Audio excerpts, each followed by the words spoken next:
With the release of Longlegs proving that horror movies can be scary again, it really got me pondering and thinking about when was the last time a film genuinely scared me? Like nightmares and all. Now these aren't in any particular order at all, and I know most of you won't find these entries scary, but these had a major impact on me either growing up or recently. So yeah, welcome to the films that have scared me the most. But before we begin though, please subscribe, it's free, and also Longlegs was fucking incredible.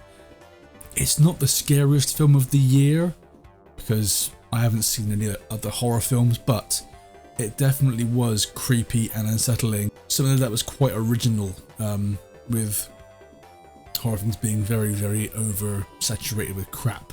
The acting was really good, the soundtrack was creepy as well, but Nicolas Cage stole the show.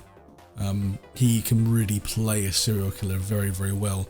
A bit like Buffalo Bill from Silence of the Lambs, but with this kind of like theatrical kind of thing to him. I'm going to say no more, just go and watch Longlegs, it was brilliant.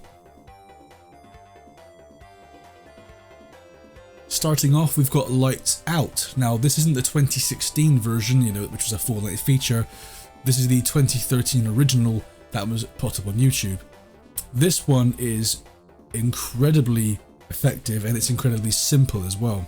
Lights Out really is about a woman who is getting ready for bed. Doesn't sound that exciting.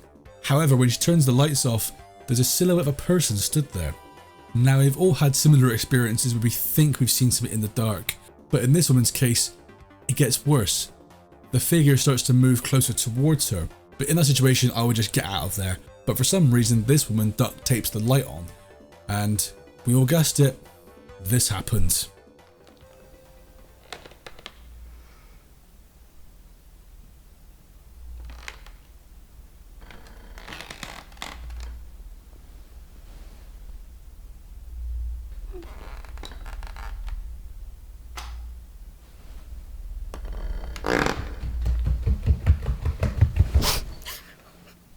Yeah, this little film's a spooky good time. It made teenage me scared of the dark, which is very rare for me to happen, and I couldn't leave a light off in the house in case some sort of spooky ghost lady would eat me. It's brilliant stuff. Up next is a more recent horror film that made me feel gross the next day after I'd watched it. Skinamarink is a bizarre one because it's very, very unorthodox and it doesn't follow conventional cinema structures. It's very all over the place. It follows two siblings, young children, whose parents are missing, and what makes it worse is that the windows and doors in the fucking house have been removed by something. And to top it all off, someone or something is lurking in the shadows, terrorizing them. This one, when it came out, definitely split audiences in two because it's a very slow burn, not a lot goes on for a long, long time.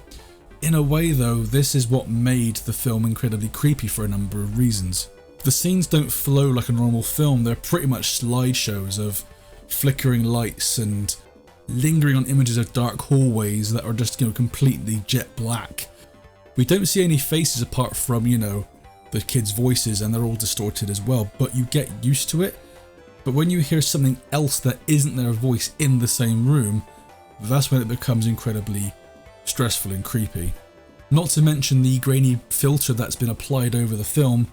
It makes it look like something is lurking in the shadows when it isn't, but it just put me on the edge of my seat, you know what I mean? You think you see something there, but really there's nothing there, it's just your eyes playing tricks with you. It just leaves you stewing in this sort of horrible, tense anxiety. You're waiting for something to happen, but nothing happens. And when you least expect it, it will get you, and it does genuinely terrify me for those reasons. It leaves a sort of horrible, gross feeling of the fear of the unknown, but you don't see any violence. The sound design really does play tricks with you, and what you imagine is more terrifying than what you see. And yeah, it's just horrible. Skinamarink does pack a punch, but if you do watch this film, and even the director himself, I forget his name, I'll leave it down below, it's especially creepy when you're about to go to bed. You'll definitely understand what I mean. It does play in your psyche a little bit. Give it a watch, it's alright. Now this next one may surprise a lot of you because this one technically isn't a horror film, but it definitely could play as one with the right setting and atmosphere. Irreversible is a very controversial one, and people that have seen it will know why. It's a rape revenge thriller about Alex, a French girl who is brutally assaulted in an underpass after leaving a house party. Her boyfriend and ex-lover go on a late night rampage trying to find the person who did it. This one got under my skin because of its lingering imagery. You know, that one scene? Not to mention the horrible use of colour and sound. The underpass has this harsh red light that drenches the frame, so we're sat watching something incredibly horrific and it's drenched in red. However, a good 30 minutes before this, because this film plays in reverse, we see a scene in an SNN club that is also drenched in red with heavy sexual imagery. It made my stomach turn because you associate one scene with the other, and it might just sound weird, but I just couldn't help but feel that way. It just really played with me. It messed with my stomach and it made me feel a bit uneasy. Not to mention the absolute disgusting fucker who commits these acts is nicknamed Latenia, which is tapeworm in English. Knowing what he does and that nickname accompanying it by people in this club, it just makes my fucking skin crawl. Right then, let's cap this video off with a classic. It's the Blair Witch Project. Now I hear a vast majority of you saying to me, in my head I can imagine most of you manifesting here, saying, oh, it's so fucking boring, nothing happens in this film for an hour and a half. Well, shush. No, things do happen, only if you watch them in the correct conditions. Those conditions being having the lights off, the sound up, or with headphones preferably.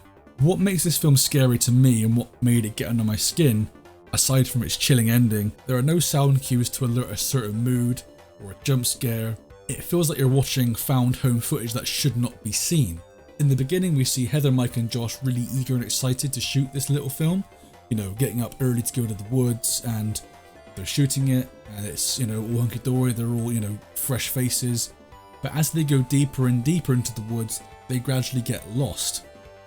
So you go from them all being really excited to eventually feeling kind of anxious and on their toes. But they're eventually marked by the Blair Witch with little twig figures and rocks around them in the morning. They keep finding things like that. We slowly see them descend into madness as they run out of food. But what also plays a big part in that for me is the power of being scared of the unknown, similar to Skinamarink. There's one infamous scene in this where the witch was actually meant to show up, but the cast didn't catch it as they were running away. Hurry up! I'm coming! My boots aren't laced. Oh my god, what the fuck is that? What the fuck is that? Your imagination fills in the gaps of what could be hunting them or what is hunting them. Is it a witch or is it someone playing tricks on them? We don't know, and that's what I found really scary. Teenage me was definitely afraid of going out to the woods at night, and especially with my friend group, we would always go to the woods at night and get drunk and be silly. And yeah, it was definitely tense. That's it. That's some of the films that have scared me the most. What films have scared you the most? And I would love to hear them. Let me know down below. But if you are watching a film that's too scary for you, remember, it's only a film. It's only a film. It's only a film. That sounded creepy. I'm going now. Bye.